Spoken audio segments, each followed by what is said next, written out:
So silk concrete எதுக்கு அப்படின்னு பார்த்தோம்னா, விண்டோவோட பாட்டமில் ப்ரொவைட் ஆகக்கூடிய கிராக்ஸை வந்து அவாய்ட் பண்ணுறதுக்காண்டி இந்த சில்க் கான்க்ரீட் போடுறோம். இந்த சில்க் கான்க்ரீட் வந்து ஒரு 4 இன்ச் திக்னஸில் இருக்கும்.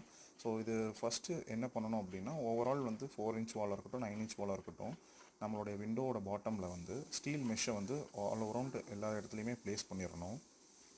ஈவன் 9 இன்ச்சஸ் வால், 4.5 இன்ச் வால் ரெண்டுலேயுமே ப்ளேஸ் பண்ணிவிட்டு ட்ரையான கான்க்ரீட்டை நம்ம அதுக்கு மேலே போர் பண்ணணும்.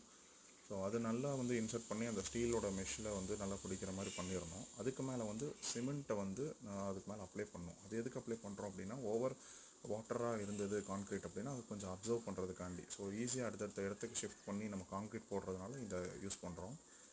அண்ட் 4.5 இன்ச் வால்ஸ் அப்படின்னா பார்த்தோம்னா நம்ம வந்து ஒரு 3 feet ஒன்ஸ் இதை யூஸ் பண்ணுறது, இந்த ஸ்டீல் மெஷ் வச்சு கான்க்ரீட் போடுறது வந்து ரொம்ப அட்வைசபிள். ஸோ இந்த மாதிரி நம்ம பண்ணுறதுனால கிராக்ஸை வந்து நம்ம ப்ரிவென்ட் பண்ண முடியும். ஸோ தேங்க்ஸ் ஃபார் வாட்சிங். Please subscribe to MN Architects and Interiors.